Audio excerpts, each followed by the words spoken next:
kuatkan hati. Negeri ini memanggilmu kawan. Belajar bergerak berbagi untuk negeri. Guru penggerak majukan pendidikan. Guru penggerak menghamba para murid. Kreatif rancang pembelajaran. Hargai potensi, tingkatkan prestasi. Lahirkan profil pelajar Pancasila. Belajar bergerak berbagi untuk negeri. Kita menjalin kolaborasi.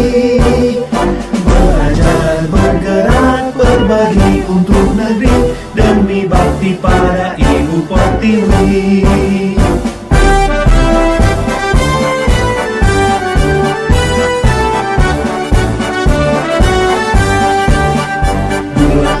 Tekad kuatkan hati. Negeri ini memanggilmu kawan. Belajar bergerak berbagi untuk negeri. Guru penggerak majukan pendidikan. Guru penggerak menghamba pada murid. Kreatif rancang pembelajaran. Hargai potensi, tingkatkan prestasi. Lahirkan profil pelajar Pancasila. Belajar bergerak berbagi untuk negeri. Kita menjalin kolaborasi. Belajar bergerak berbagi untuk negeri. Demi bakti pada Ibu Pertiwi. Belajar bergerak berbagi untuk negeri. Kita menjalin kolaborasi. Belajar bergerak berbagi untuk negeri. Demi bakti pada Ibu Pertiwi. Demi bakti. Waalaikumsalam. Oke,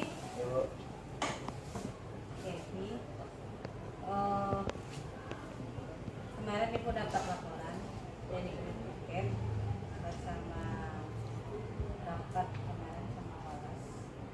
Tapi ada lolos. Iya Bu, tapi kemarin lolos ke kafe Tapi bersama siapa? sama teman-teman. Baik, kita sebagai manusia pasti ada apa manfaatnya?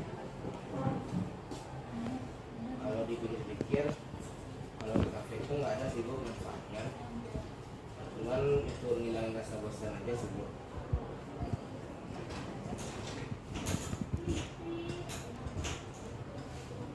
Kemudian bersama teman-teman kemarin Iya Bu, intinya sama teman-teman Bu ke kafe. di mana? Kafe yang di dekat sekolahnya. Sekolah. Iya, Kan tapi tahu kan apa BB sekolah ini iya. ini menangkap orang yang tidak lolos ke sekolah, menangkap orang-orang yang tidak taat ya. Jadi sekarang ini nanti sadar nggak apa yang Sadar Bu, tapi salah Bu. Soalnya saya Raffi udah nggak aturan sekolah dan buat Ibu jadi kemas juga Bu. Juga nanti kalau tahun sama Satpol PP, Raffi pasti ditangkap. tetap ya, apalagi pakai baju sekolah kan, Iya Bu, mesti melibatkan pihak sekolah. walaupun juga orang tuanya kan. Iya.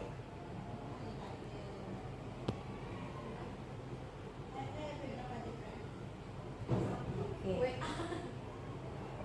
Untuk kedepannya bisa nggak nanti Bisa Bu. dengan cara Dengan cara Raffi nggak bakalan bolos lagi Bu. Dan juga kalau lagi jam kosong pada saat guru rapat, Raffi akan minta tugas ke guru mata pelajaran bersangkutan Bu. siap.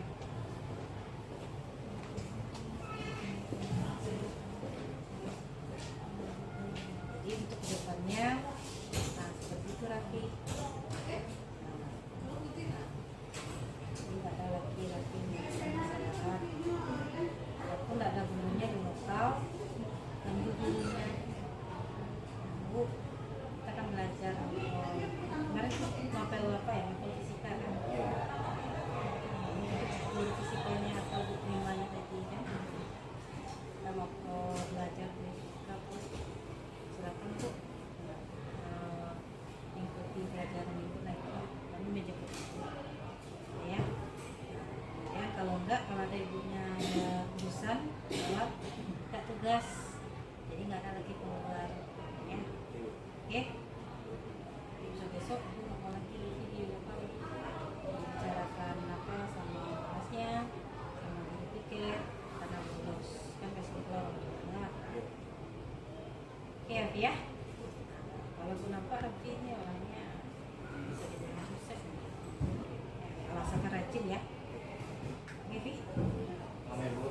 ya, Kak ya.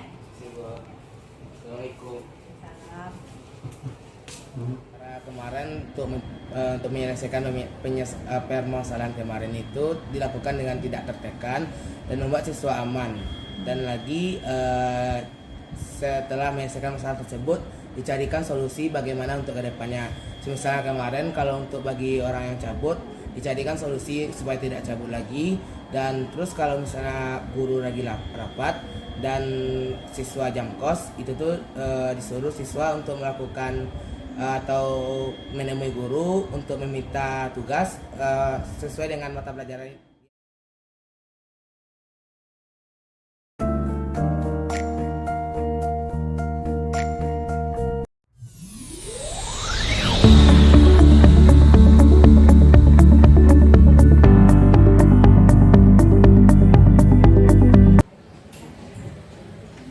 Perkenalkan, nama saya Vivi Anggraini, yakni calon lulus penggerak angkatan 11 yang di SMA Negeri.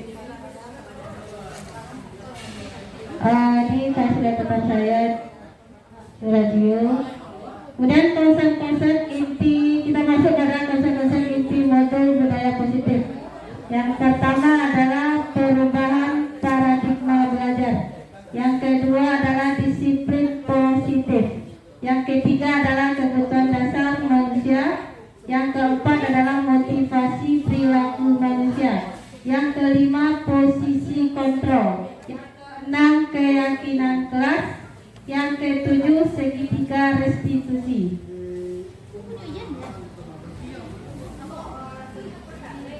Yang kita masuk yang pertama. Halo Bapak dan Ibu.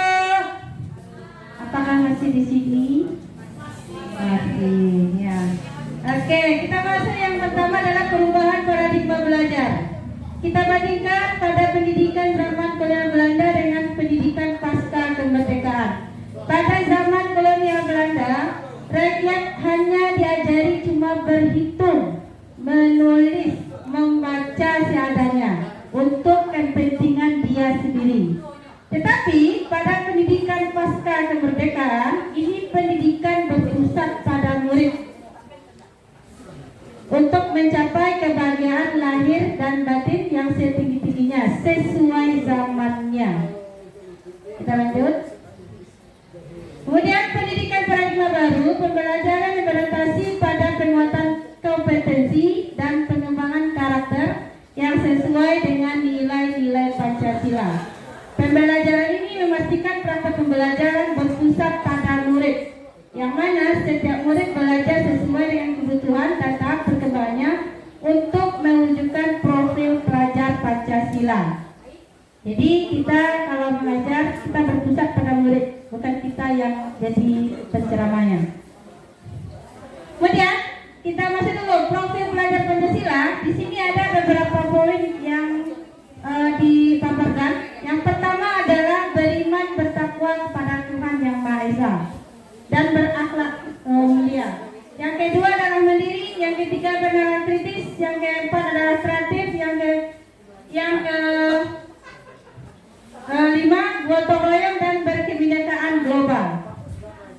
Kemudian kita lanjut pada disiplin positif. Di dalam budaya kita, makna kata disiplin dimaknai adalah menjadi sesuatu yang dilakukan seseorang pada orang lain untuk mendapatkan kepatuhan.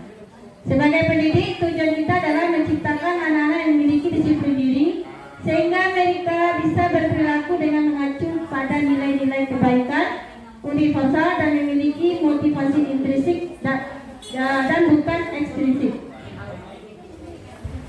Disiplin positif merupakan salah satu cara penerapan disiplin yang bertujuan untuk mewujudkan dan menumbuhkan kesadaran anak untuk melakukan sesuatu tanpa hadiah, ancaman maupun hukuman.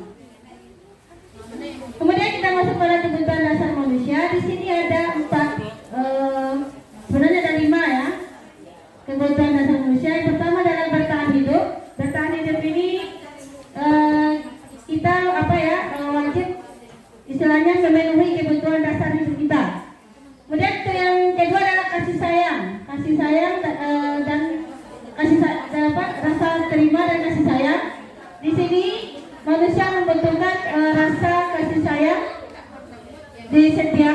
di setiap orang, dan rasa saling menghargai dan menghormati. Yang ketiga adalah penguasaan. Penguasaan ini sikap manusia yang ada egonya.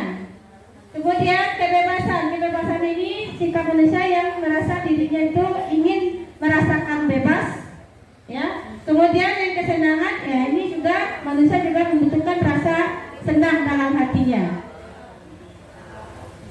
Kemudian motivasi perilaku manusia. Motivasi adalah dorongan yang timbul pada diri seseorang secara sadar atau tidak sadar untuk melakukan suatu tindakan dengan tujuan tertentu. Kemudian jenis perilaku manusia ada ekstrinsik, yaitu motivasi yang berasal dari luar. Di sini murid melakukan disiplin diri dikarenakan takut dihukum atau menghindari hukuman. Kemudian murid melakukan disiplin diri dikarenakan ingin mendapatkan imbalan berupa hadiah atau pujian dari orang lain. Lalu motivasi intrinsik, motivasi yang berasal dari dalam sendiri. Berarti di sini motivasi yang melahirkan nilai-nilai kebajikan pada diri sendiri. Murid melakukan disiplin dikarenakan sadar akan nilai-nilai kebaikan dalam dirinya. Kemudian konsep disiplin dengan indikasi gagal. Di sini ada dua di sini ya. Ada hukuman, ada penghargaan hadiah. Kalau hukuman itu ada berupa menyakitkan, misalnya dengan kata-kata ya. Kemudian ada rasa yang tidak nyaman, jadi dengan kata-kata yang menyakitkan timbul rasa tidak nyaman pada murid tersebut. Yang ketiga adalah murid menjadi takut. Nah, jadi dengan kata-kata yang sudah yang sudah negatif, kemudian tidak nyaman, kemudian takut pada guru tersebut. Kemudian murid menyembunyikan kesalahan. Kalau ada rasa takut, dia pasti menyembunyikan kesalahannya di sini lagi, karena takutnya dia. Kemudian yang berikutnya murid menjadi rendah diri. Jadi kalau sudah rasa takut, sudah apa, dia merasa dia itu bersalah terus dan dia tidak percaya diri pada dirinya sendiri. Kemudian penghargaan dan hadiah. Ini sebenarnya penghargaan ini tidak efektif. Ya. Kemudian yang kedua merusak hubungan, seperti timbulnya rasa kesenjangan sosial pada pihak murid tersebut. Yang ketiga mematikan kreativitas.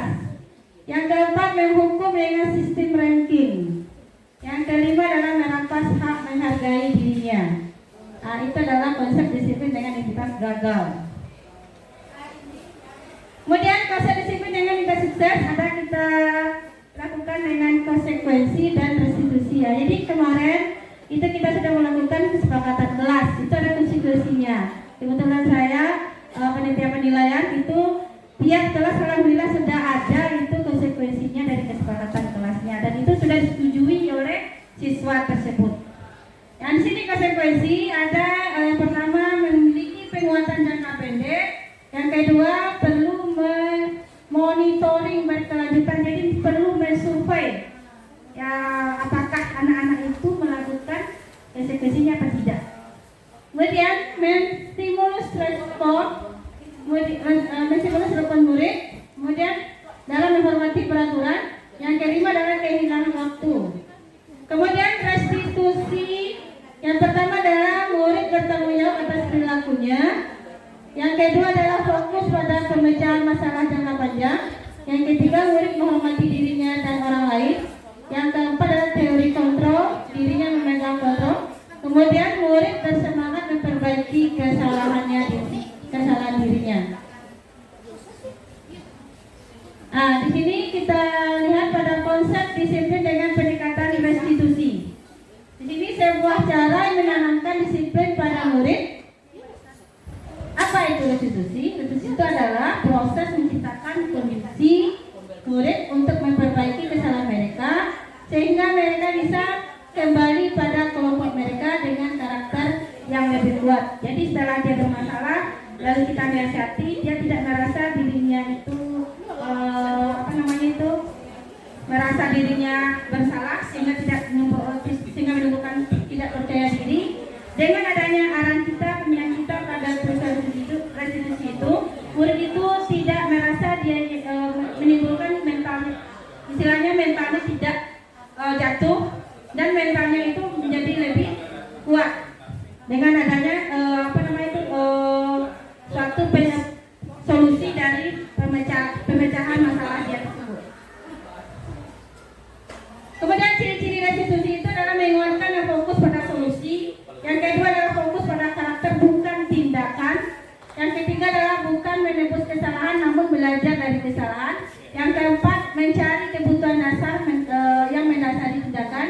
Yang kelima tawaran bukan paksaan. Yang keenam memperbaiki hubungan. Yang ketujuh menuntut untuk melihat ke dalam diri. Jadi pada ciri-ciri restitusi ini sangat bagus sekali dalam satu masalah dari anak tersebut, sehingga anak itu dapat mengambil pelajaran yang dia buat. Perbedaannya ini contohnya pada kasus murid terlambat yang datang ke sekolah. Nah, kalau misalnya dengan hukuman, murid disuruh berdiri di depan kelas selama 15 menit. Nah, kalau kita dan siswa dulu ada yang tak ada ikhtiar sama Bapak Ibu ya. Nah, kalau konsekuensi, guru memberikan konsekuensi untuk tetap berada di kelas selama jam istirahat berlangsung. Kemudian restitusi, guru menanyakan keyakinan kelas dan dirinya, kemudian gurunya membantu siswa menyelesaikan masalah. Kemudian yang kedua, guru marah-marah, yang hukumannya Bapak Ibu ya. Guru marah-marah terhadap murid sehingga murid menjadi takut. Kalau konsekuensi, guru tegas dan siswa menghormati peraturan. Kalau restitusi, guru terbuka dan siswa menghormati dirinya dan orang lain. Kemudian yang ketiga, kalau di rumah murid disuruh menulis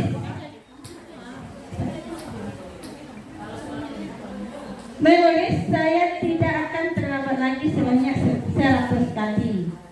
Kalau seperti itu kayaknya tidak mungkin ya Bapak Ibu ya, pasti kita ada yang terlambat. Sedangkan kita sebagai guru ada yang terlambat Bapak Ibu. Jadi kalau 100 kali itu istilahnya memastikan dia tidak menambah 100 kali. Kemudian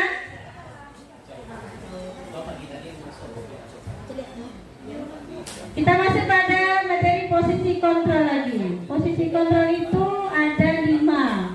Ada penghukum, ada pembuat rasa bersalah, ada sebagai teman, ada sebagai pemantau, ada sebagai manajer.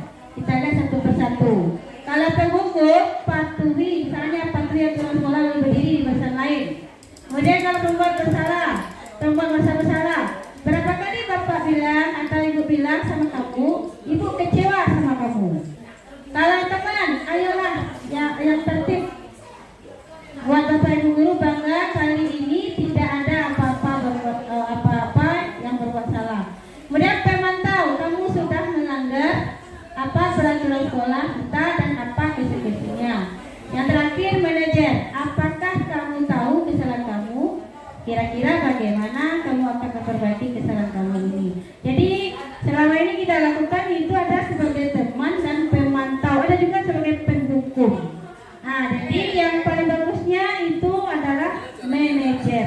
Jadi sebaiknya kalau kita sebagai guru itu harus kita sebagai manajer.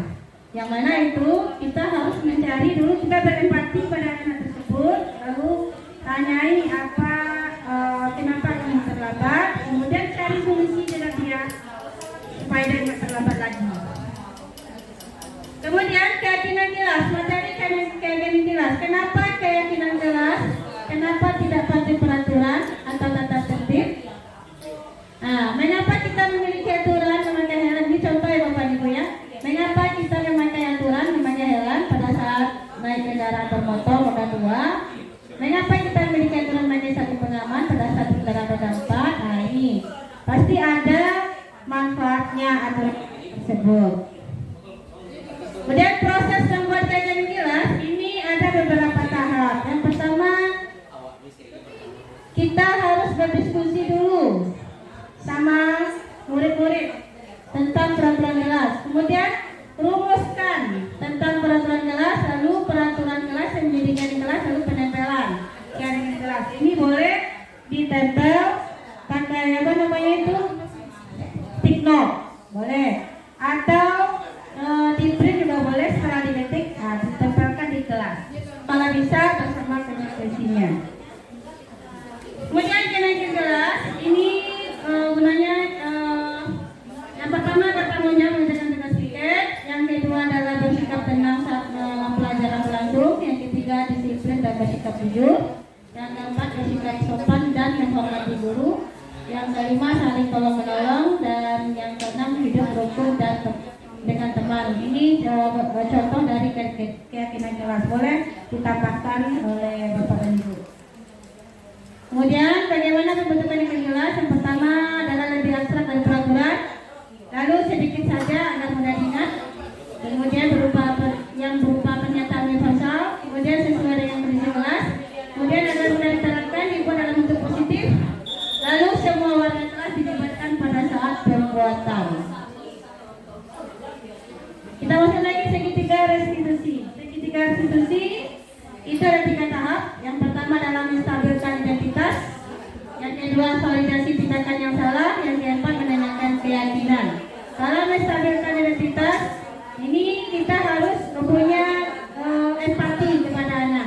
Setiap orang pasti pernah melakukan kesalahan. Jadi kalau kita menanyakan ke anak, misalnya anak-anak itu mencontek dalam pembelajaran, tidak ada yang kita yang sempurna ya Nanda, tetapi kita tanyakan pula kenapa kamu menyontek atau mencontoh jawaban dari teman kamu.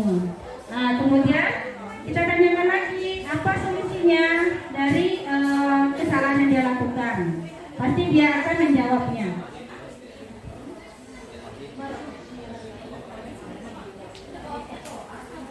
Yang pertama, ini ada contoh penyelenggaraan segitiga restitusi. Yang kedua, tanggapan salah satu murid setelah melakukan segitiga restitusi. Kemudian tujuan mulia dari penerapan disiplin positif adalah terbentuknya murid berkarakter, berdisiplin, jujur, peduli, bertanggung jawab, dan merupakan pembelajaran sepanjang hayat sesuai dengan standar pendidikan nasional. Kemudian terima kasih. Demikianlah Bapak dan Ibu materi kita hari ini tentang budaya positif. Ada yang mau bertanya? Bu Rian, gimana Bu Rian?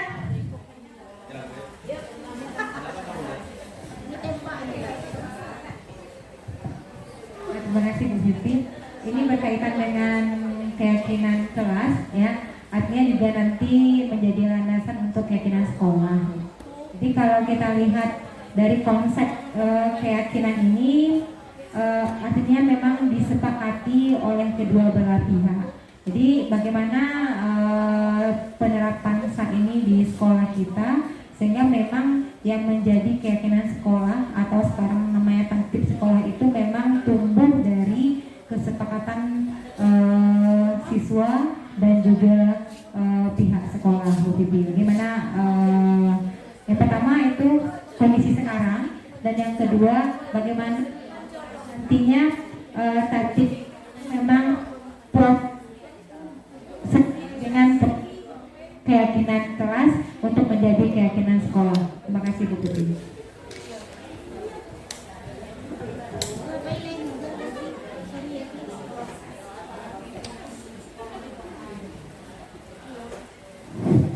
Terima kasih kepada Bu Rian, ya. Bagaimana proses untuk membuat keyakinan kelas dari sekolah ya Bu Rian, ya? Ya, jadi begini ya Bu Rian, untuk membuat keyakinan kelas, ya, apalagi untuk di sekolah secara umum, tetap kita kita tanya kepada siswa kita per kelasnya. Kemudian kita kumpulkan pendapat mereka, bagaimana kesepakatan kelas itu yang lebih dominan. Nanti kami akan istilahnya kami cari mana yang terbanyak. Kemudian kemarin itu sudah kami lakukan pensurveian dalam lomba kelas kemarin, lomba pembinaan kelas. Itu kami tanya itu kesepakatan kelasnya ada nggak? Ada Bu. Yang kami lihat di situ rata-rata semuanya hampir sama.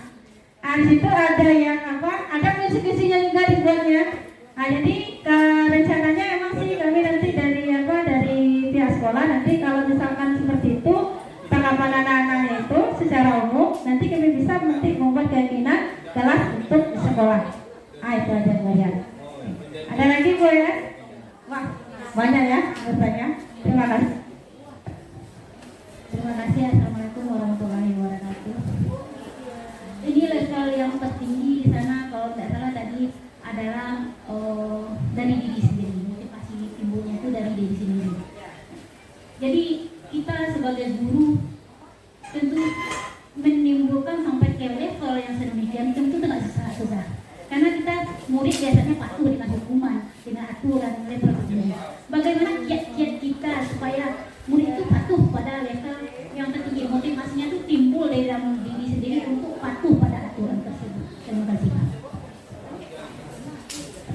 Jadi caranya murid itu tumbuh untuk motivasinya dari diri sendiri itu memang apa ya, kita harus, ini yang biasanya saya lakukan ya, harus ada istilahnya pendekatan. Nah, kemudian pengenalan karakter pada murid-murid tersebut. Jadi kita memang harus saling mengenal dari mengenal pada murid tersebut, pengenalan karakter, sehingga kita bisa tahu murid saya ini begini sifatnya, murid saya ini begini sifatnya, dia kelemahannya misalnya bagian matematika. Jangan pula dipaksa pula kan. Kemudian kelebihannya menyanyi misalnya. Tetapi bagaimana caranya kita lagi menstabilkan emosinya lagi. Seperti itu. Begitu juga ya Bu ya, bisa juga dipakai dengan segitiga restitusi. Kita kita kenali dulu dia, kemudian kita tanya apa maunya, lalu kita baru kita bina di sana dia. Seperti itu. Atau ada nggak ibu-ibu yang lain yang mau nambahkan dari pertanyaan Bu ya? Pak Isan?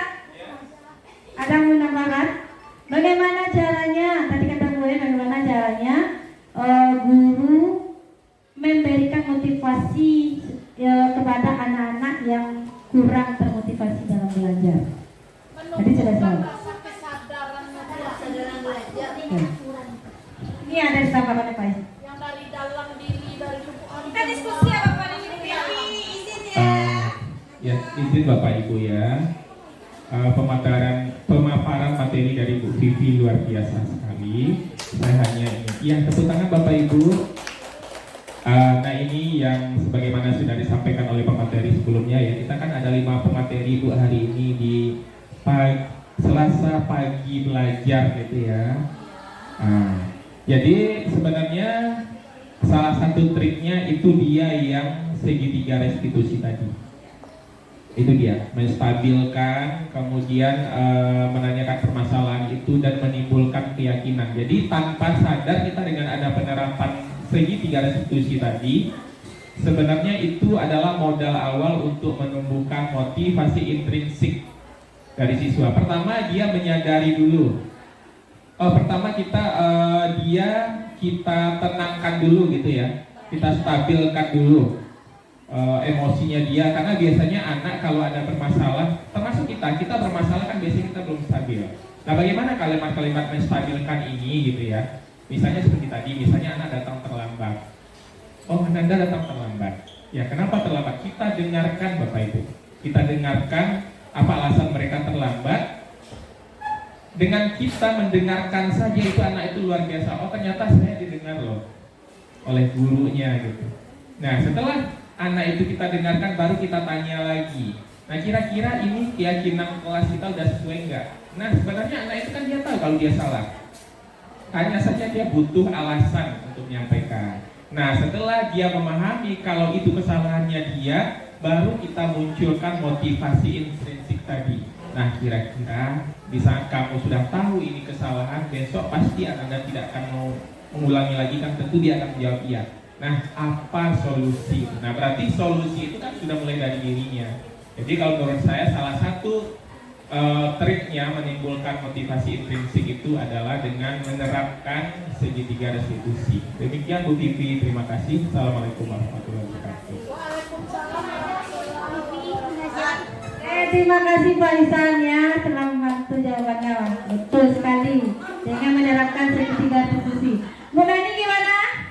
Sama dengan Pak Isan. Sama dengan Pak Isan. Bu Nif gimana? Ini 3 pemuda gimana? Oke, berarti nggak ada ya Bapak Ibu yang kita tutup lagi. Terima kasih, kalau ada kesalahan dari saya mohon dimaafkan. Wabillahi taufiq wal hidayah. Wassalamualaikum warahmatullahi wabarakatuh.